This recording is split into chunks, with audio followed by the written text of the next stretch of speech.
It's week 13 crossover, and we're going to find out who's real, the Chargers defense or the Falcons offense.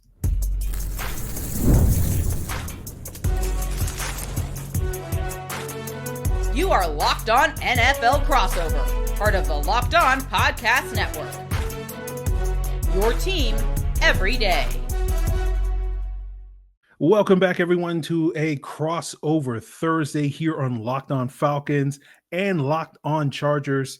And crossover Thursday is, of course, presented by our friends Prize Picks. Download the app and use the code Locked On NFL to win $50 instantly when you play $5. So if you don't know me, I'm your humble host, Aaron Freeman of Locked On Falcons, joined by Daniel Wade of Locked On Chargers. We get the privilege of getting Daniel Wade on his first crossover Thursday of the 2024 season. He just came out of the woodwork because he knows this is such a crucial matchup in this week 13 battle between the Atlanta Falcons and LA Chargers. And we, of course, appreciate each and every one of you that is everydayers of both of our podcasts. And if you want to become an everydayer and make either Locked On Falcons or Locked On Chargers your first listen each and every day, all you have to do is subscribe or follow for free on YouTube or wherever you listen to podcasts to get the latest episode as soon as it is available. So we're going to be breaking down the big stories for each and one of these teams, maybe talk some key matchups, sort of how do the Chargers bounce back after a tough loss to the Baltimore Ravens? Do the Falcons, coming off of their Week 12 bye, come out and play better football than they've played in recent weeks? And we'll get into keys to victory as well later in the show. But Daniel, let's talk about the Chargers first, right? We most recently saw them on Monday night have a disheartening loss against the Baltimore Ravens. And as you and David discussed on Locked On Chargers the other day, this was sort of their opportunity to sort of show that they're for real. They're a real contender in that AFC, beating one of the better teams in that AFC and unfortunately coming up a little bit short. But as they sort of pivot off of that loss, what is sort of the big stories for this Chargers team heading into week 13, traveling to Atlanta? Yeah, Aaron, I think you're making great points about just that loss and what it kind of signified for the Chargers and kind of just where they're at, right, in the first year under Jim Harbaugh, which, I mean, hey, you're 7-4. I think you'd be happy with that if you told him before the season, hey, you're 7-4. At the same time, it was, one of maybe two chances left in the AFC to really kind of show that you're there and you're a contender and you can compete with the top dogs in the AFC.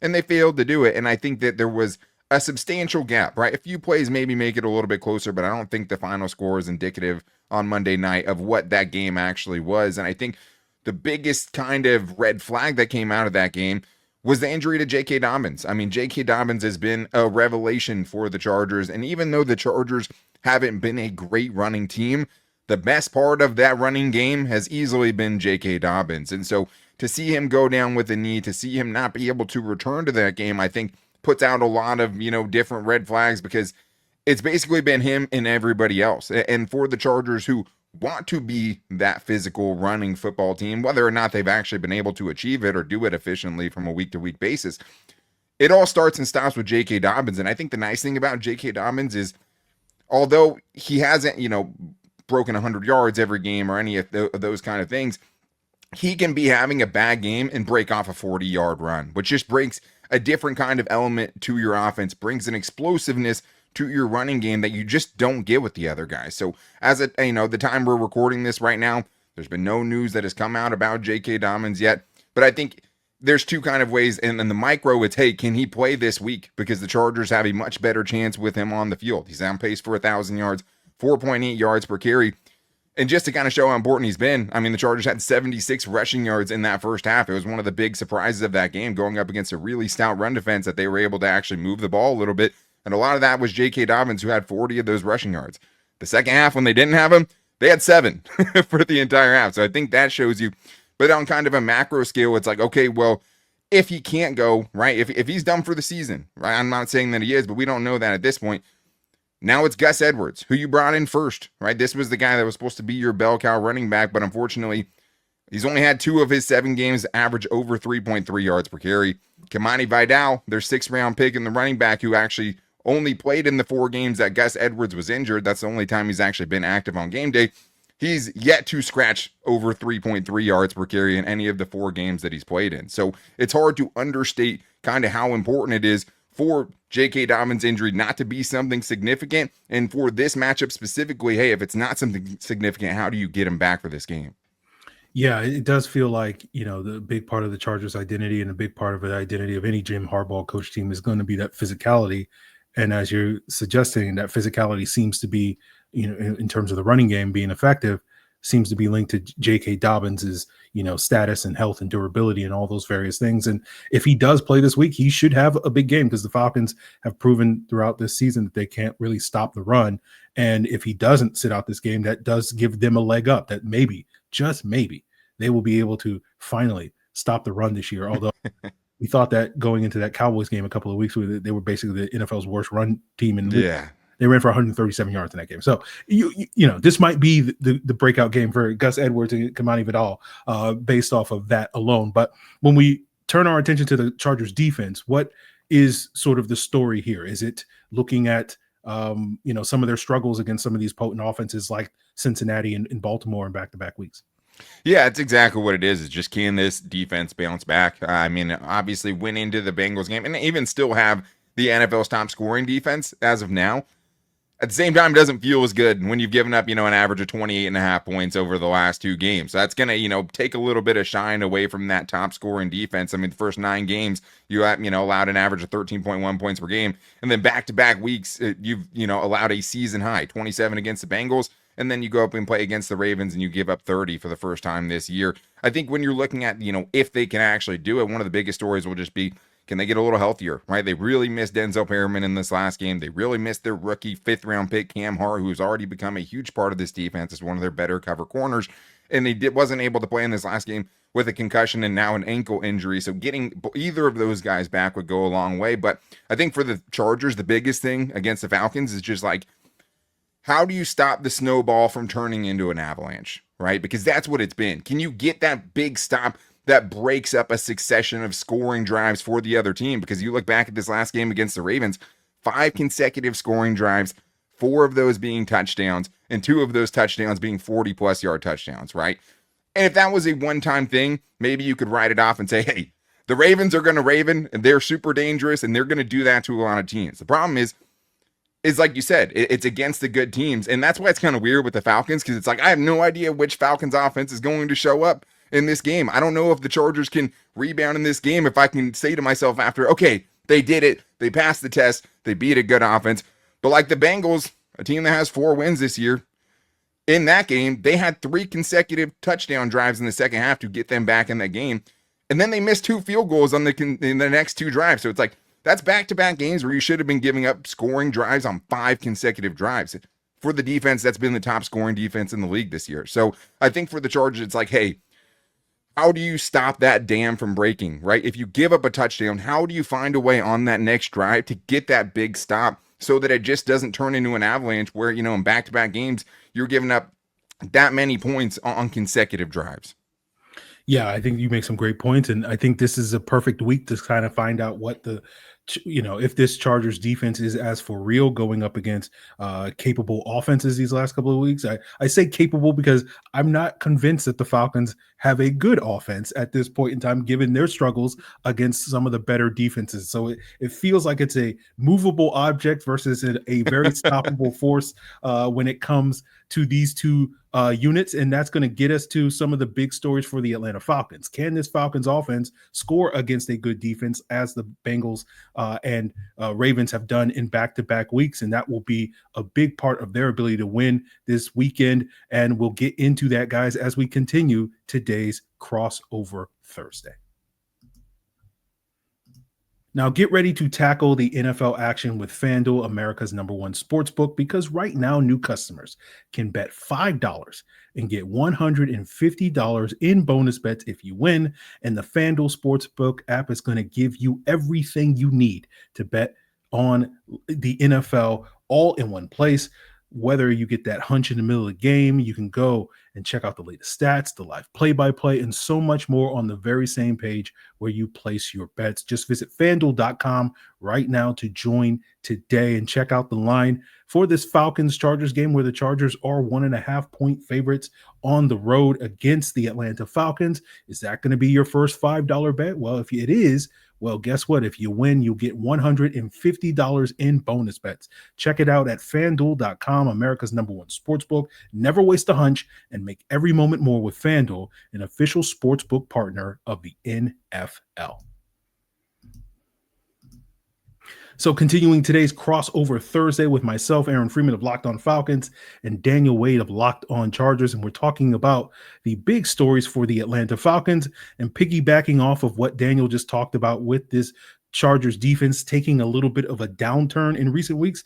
Well, it's the same story for the Atlanta Falcons offense, taking a significant downturn in recent weeks, and really been a downturn pretty much anytime they face a halfway decent defense so far this season. That if you look at DVOA rankings, in top 15 DVOA rankings, formerly for the Football Outsiders website, now with FTN Fantasy, against any defense that is currently ranked top 15, the Falcons are averaging less than 14 points a game against those opponents. And that's a big reason why when you look at some of the stats for the Falcons in terms of their offensive production, you're not really looking at this sort of potent offense, because basically when they face bad defenses, they put up a ton of points. I think they're averaging almost 30 points a game against bottom 15 teams in DVOA rankings. But, basically they go from a top 3 offense to a bottom 3 offense, depending on the quality of opponent. And I think this is going to be a critical part to sort of discovering, like, okay, as Daniel just discussed, like,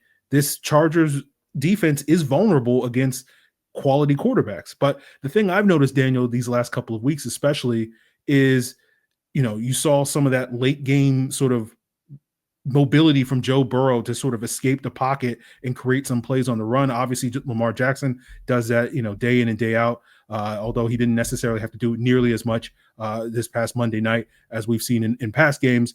That's not an issue, right? That to me was a way that they were able to attack this Chargers defense. That is not going to be an issue this week with Kirk Cousins being basically the least mobile quarterback in the NFL up to this point. Do you feel like the mobility of the quarterbacks has been especially damaging to this Chargers defense these last couple of weeks? And, how concerned are you with Kirk Cousins, statue-esque ability in the pocket? It's such a great point that you bring up. I mean, going into the last game, the Chargers allowed 20-plus rushing yards to quarterbacks and like 6 of 7 going into that one, which is why it was kind of alarming they lost the way that they did when Lamar Jackson only had 15 rushing yards, right? Like, if you'd seen that score, you'd be like, okay, well, Lamar probably went crazy, because that has been something that has killed the Chargers defense, especially on third downs, big downs, things like that. Not just guys being able to scramble, but in Joe Burrow's case, a slippery guy in the pocket that's hard to bring down, and then letting a sack turn into an almost sack, and having that almost sack turn into a big play. So I think you really hit it on the head there, because you look at the Chargers' losses. I mean, against Patrick Mahomes a couple of times, hey, big downs, he's finding a way to escape and make plays down the field. You look at the game against the Cardinals they had, where they lose by 2 points in that game, and a big reason why is because they gave up a 40-plus yard touchdown to Kyler Murray scrambling out of the pocket. So I think that it is a huge benefit to the Chargers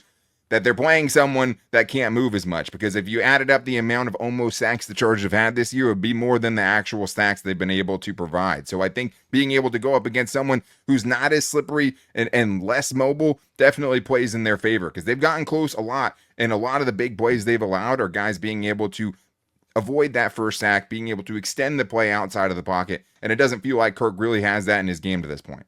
Yeah, so almost sacks. That's a incredible stat. The Falcons are king almost sacks. Yeah, but I think with Kirk, the Falcons have already mentioned that they want to implement more play action this year or after this bye week. And so we probably will see Kirk Cousins a little bit more on the move than we've seen, but I don't think you need to worry about Kirk tucking and running and gaining 20 yards on any given down. But, coming out of this bye week, this is going to be a big week for this Falcon team because they've struggled going into their bye week, losing a heartbreaker to the Saints where they clearly outplayed the Saints, missed a couple of key field goals and lost that game, and then just got the break speed off of them by the Denver Broncos back in week 11. And so a big question has been like, what is this team going to look like coming out of the bye? And that's sort of the big topic for the Falcons defense is, are they going to switch it up? Because the Falcons play a very passive, bend but don't break type of defense. And are they going to dial up, more blitzes? They already, blitz a decent amount at a healthy rate, but will they crank that up a little bit more to try to supplement what has been the NFL's worst pass rush by far this year? And that was something that Raheem Morris did when he took over the interim head coaching spot back in 2020 after Dan Quinn started that season 0-5. They dialed up the blitz because their pass rush was not working through those first 5 games. I think they had like 7 sacks in those first 5 weeks. Well, now they have 10 sacks in 11 games this year. So it's even worse pass rush. So, it's something that I think they need to do, because I think if they just let it sit back and let Justin Herbert just kind of sit back clean in the pocket, well, he's going to be clean in the pocket regardless of what the Falcons do. But, if they don't try to at least dial up some pressure to try to, dictate where he's going to throw the football, he's just going to be able to pick them apart, especially with the emergence of Ladd McConkey, who Falcon fans are very familiar with from the Georgia ties. He's clearly the Chargers' #1 wide receiver. And I think that's going to be a key matchup, because if the Falcons can keep him contained, that's going to be their best avenue to slowing down this pass defense. That may be a concern at this point in time. We don't quite know at this point in the week what the status is for their nickel cornerback, D. Alford, who missed last game against the Broncos with a hamstring injury. Hopefully coming off the bye week, he'll be 100%. But he hasn't played particularly great this season. And so that is a matchup that I think the Chargers could easily exploit if he doesn't, step up his play in a significant way this week.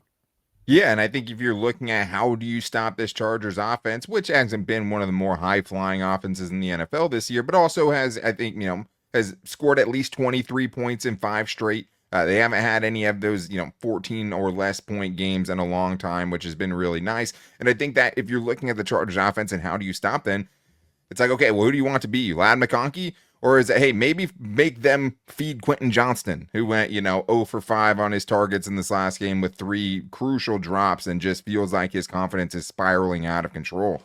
Seems like a pretty easy decision there. But just like we talked about, the Falcons' inability to play against good defenses and the Chargers' defense's inability to really slow down great offenses, feels like the same thing with the Chargers' pass protection and the Falcons' pass rush, right? Because both units have been very bad so far this year, and I think that that's something that's going to play a huge factor in this game. But I think that if you're the Falcons defense, it's Ladd McConkey and who else, right? Like, if I like the fact that even Ladd McConkey had the game that he did on Monday night, especially with a guy like Marlon Humphrey over there, obviously a very, very bad pass defense on the season for the Ravens, but like, there's really nobody else. Josh Palmer, super inconsistent. Their best receiving tight end is a run blocking tight end named Will Dissly, who's way overachieved for what he was brought in to do. But at the same time, those aren't weapons that are scaring anyone, right? But I do think, to your point, one thing that Justin Herbert has shown throughout his career, because, I mean, he's had some pretty questionable receiving groups out there for him, but if you give him the time, he will be able to pick you apart. And I think the thing is to your point about, Raheem Morris and just how can he speed it up? How can they heat it up a little bit? The one thing that was a little concerning from that last game was just that even when his protection is holding up at times, and this is something that I think plays into the Falcons' favor, Justin Herbert doesn't always trust them to hold up. So it's like you see him on one key play in that last game, he's throwing a go ball to Quentin Johnston, and that's just not what his game is. But he knows kind of before the snap, he thinks there's going to be pressure, and he's almost making that decision pre-snap where he's like, instead of potentially taking a sack while in field goal range, instead of potentially, waiting to see what happens and see what opens up, I have a one-on-one matchup on the outside, and I'm just going to go for that because I don't trust this protection. So even if they can have the illusion of pressure, which for the Falcons, maybe that's enough because that's been what most of their season has been, maybe that is something that gets them a couple of key stops, right? Maybe that gets them to force Justin Herbert into throwing to some guys he really shouldn't be throwing to. And I think that's a huge point you make about this upcoming matchup. Yeah, we'll see if the smoke and mirrors Falcons pass rush is holds the key to victory, and we'll break down some other keys to victory for both of these teams heading into this Week 13 matchup as we close out today's Locked On Falcons, Locked On Chargers crossover Thursday. Guys, it is basketball season and it's time to get back in the arena, and Game Time is going to make it easy. They take the guesswork out of buying tickets, whether it's basketball, whether it's comedy, other sports, music, theater, whatever event is near you. Game Time is taking the guesswork out of buying tickets, and they have a brand new feature called Game Time Picks. It's going to make getting tickets to those events even easier because it's going to filter out the fluff and show you only the incredible deals on great seats, so you don't have to waste time searching through thousands of tickets. And the great thing about Game Time is what you see is what you get. So you head on into the app, you toggle all-in prices on in the app, and you don't have to worry about getting slapped with hidden fees at checkout. And you also can get those panoramic seat views, so you can pick out the perfect spot in whatever venue you're trying to get into to see the action, whether it's a play, whether it's a basketball game, whatever it is. So download the Game Time app, create an account, and use code LOCKEDONNFL, and you'll get $20 off your first purchase. Terms apply. Again, create an account and redeem code LOCKEDONNFL for $20 off. Download Game Time today. What time is it? Game time. Aaron Freeman of Locked On Falcons with Daniel Wade of Locked On Chargers here for Crossover Thursday, presented by Prize Picks. Make sure you download the app and use code LOCKEDONNFL, and you'll win $50 instantly when you play $5. So let's get into some of these keys to victory, Daniel, for the LA Chargers. What are three things that we need to see this Chargers team do in order to emerge with a win on Sunday? No, I mean, I think there's a lot of common denominators of what has kind of gone into most of the Chargers wins, or all of the Chargers wins. But I think when you look at what happened in this last game specifically, I think the thing at the top of the list, especially playing for a Jim Harbaugh team, is just raising the level of physicality. Like, I don't think many things get under Jim Harbaugh's skin more than losing and kind of getting bullied the way that they did, right? And now you're going up against one of the top backs in Bijan Robinson, and love his game. You have to be able to raise that physicality, not just offensively, but defensively as well. I think one of the big things you saw from the Chargers wide receivers is just like they got out physical. They were getting grabbed. The Ravens went into that game basically saying, we're just going to grab the hell out of everyone and make them throw the flag every single time, right? And the Chargers wide receivers outside of Ladd McConkey, who's not just a Georgia Bulldog, but just a certified dog in general, he was able to do it. The other guys weren't. So I think raising the level of physicality will be key in this one. Winning on third and fourth downs. Aaron, if I was the Falcons going into this game, I would go for it on every fourth down. Okay, maybe that's maybe a slight exaggeration, but the last three games, opposing teams have converted every single fourth down attempt against the Chargers. 6 out of 6. 2 fourth down conversions per game the Chargers are allowing over their last 3 games. And just the inability to get off the field on third down for what's supposed to be a really, really good defense. The Ravens converted at over a 50% clip last week. And over the last 3 games offensively for the Chargers, they've only converted third downs at a 34% clip. Not good enough. Like, it's crazy that 2 of the games were wins that we're talking about in that span, and that's what they're doing on third downs. Huge reason the Chargers have been settling for too many field goals. And then, kind of like you talked about, take advantage of the Falcons' lack of a pass rush, right? If you can't hold up against this group, who can you hold up against? But I do think that the matchup that'll be really interesting to watch is even maybe not having their best years, right? Grady Jarrett, David Onyemata versus a very, very poor Chargers interior. I mean, when you're looking at where the pressure has come from against this team this year, it's the interior. They have an all-pro left tackle. They have a rookie kind of phenom at tackle with Joe Alt, who's played well above his years. The interior is where the Chargers have really, really struggled. And even for a team that's averaged less than 1 sack per game this year in the Falcons, it's going to concern me going into every game. So if they can take advantage of that lack of a pass rush, let Justin Herbert pick them apart, that'll be key to a victory. Yeah, and I hope the Falcons can take advantage of that weak interior where some of their most reliable pressure comes from linebacker Caden Ellis with some of the off-ball blitzes that they like to throw at them. But when I look at sort of the keys to victory for the Falcons, one of those is sort of keeping Justin Herbert contained. And they're going to have a hard enough time stopping Justin Herbert's arm in this game And so if his legs get involved, and we've seen that happen these last couple of weeks, that's going to be a nightmare for this Falcons defense. It's just going to be too much for them to handle. And that's where they need linebacker Troy Anderson, who's been battling a knee injury all season long, back healthy this week to spy. He's the only guy in the middle of that defense that has the athleticism to be able to maybe make an open field tackle against Justin Herbert if he does decide to tuck it and run. So in addition to the Falcons pass rush getting home up the middle, they're going to need that linebacker play to step up in the event that pass rush does not necessarily keep Herbert contained in the pocket. And then the other key for me is they need a fast start offensively, right? They don't want to get behind against this Chargers pass rush now that it seems like it's fully healthy with Khalil Mack working his way back, Joey Bosa, Tuli Polotau, Bud Dupree, former Falcon, and whatnot. The Falcons' offensive line, as good as it is not really built to play from behind. And so if the Chargers get off to a lead and those guys are able to pin their ears back, it's going to be trouble for the statuesque Kirk Cousins in the pocket.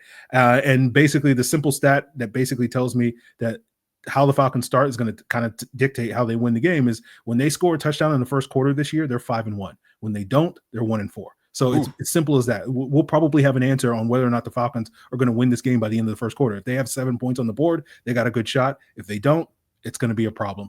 So that's my second key to victory. And that last one is, win the turnover battle. It's a cliche thing, in this league, but it's so true when it comes to the Falcons. You look at their wins this year, they're +6 in turnover margin, and their losses, they're -8. Now, it's going to be hard to win a turnover battle against the Chargers because they've turned the ball over a league low 5 times this year. So they're not going to give the ball away, right? The Falcons going to have a hard time taking the ball away from this Chargers team. But if they give the ball away to the Chargers team, this is going to be a self-defeating prophecy for them. So they can't afford. Basically, I'm saying, instead of winning the turnover battle, maybe Jesse Bates can steal one from Justin Herbert, throwing it to Ladd McConkey, or maybe Quentin Johnson will drop one into AJ Terrell's hands or something like that, and they might get an interception that way. But it's one of those things where it's not really winning the turnover battle. Just don't turn the ball over if you're the Falcon. Don't give the Chargers extra opportunities for them to, Justin Herbert and this offense to find ways to win against a bad Falcons defense. So those are, for me, the 3 keys to victory. Daniel, what are sort of any parting thoughts for the listeners here on Locked On Chargers and Locked On Falcons on this crossover Thursday before we duck out of here? Yeah, man, I totally agree with, what the game plan should be and kind of the ways that the Falcons can win on this one. It's interesting hearing, another team who has some of the same struggles, but also kind of has some inverse struggles that the Chargers have, right? Because the Chargers have started really hot. And I think that's why you make such a good point about the Falcons starting hot in this game, because even in this last game on Monday Night Football, it'd be easy to forget that the Chargers were up 10-0. And it hasn't been the first time that they've gotten up big and allowed a team to come back on them. So I think that for the Chargers, it's more being about a second half team, right? And not allowing those leads to go as quickly as they have. And the one thing about this Chargers team is, say what you will about them, they've always come out incredibly prepared. Like even in this last game, right? They forced 2 punts against the Ravens before they ended up going and scoring on 5 straight drives. So can the Chargers continue to be a very prepared team coming up against a team that just came off a bye week? I mean, this is a hugely pivotal game for both of these teams. Chargers have the Chiefs coming up next on their schedule, a team that they haven't beaten since 2021. And there's some teams in the AFC that could push them, right? So I think that for this matchup, it is hugely important for both of these teams' playoff implications. For the Chargers, it's like, hey, just like the defense has been in the last couple of games, you can't let this spiral, man. Like, you lost one game, you're 7-4. You got the Chiefs next week. You go lose this game, you're staring down the barrel of a 3-game losing streak, and teams like the Broncos potentially passing you, teams like the Dolphins who were outdone, them coming back a little bit and getting on your heels. So I think it's a hugely important game for both teams. And for the Chargers, a lot of those things they have to try to take away as far as your keys for victory, because that has been things that have doomed them all season long. Well, for any Chargers out there listening, don't listen to what Daniel says. Treat this game like it's nothing. Get ready for the Chiefs game. Overlook it. Yes. Overlook the this Atlanta game. Falcons. Man, I hope it's a weird game. I remember the last game, man. It was a weird game. Drake London recently said it was his, welcome to the NFL moment when Khalil Mack just totally little boyed him, just stole the ball right out of his hands. And then was it Daquan Jones who just looked at Justin Herbert and fumbled after the Chargers had fumbled. He's running down the sideline. The game's pretty much over, right? And then he just fumbles. The Chargers had that happen to them this year. Tierra Tar intercepted Kyler Murray, and just you realize, hey, this dude's never carried the ball offensively in his life. And then he fumbles it, and it immediately took me back to that Falcons game, that weirdo Falcons game. Yeah. That was Taquan Graham that did the Graham. Yeah. So, yeah. Falcons Chargers, it's going to be a weird one. It's just the nature of these two teams. And the last two times they faced Justin Herbert, it has ended with Justin Herbert leading the Chargers down the field in the fourth quarter to win the game. Hopefully that won't happen a third time in a row, but we'll see. It will certainly be an interesting one, guys. That's going to do it for us here on Crossover Thursday, presented by Prize Picks. Make sure you continue to check out Locked On Falcons and Locked On Chargers throughout this week to get geared up for this Week 13 matchup. Check us out on YouTube or wherever you listen to podcasts. And for your second listen, of course, check out the two shows from Locked On NFL Daily, the madman Tyler Rowland talking up the Titans, talking all about the NFL teams, and head to the barbershop with Tony Wiggins, our guy Tony Wiggins, to get that real NFL talk on Locked On NFL. It's all part of the Locked On Podcast Network, your team every day.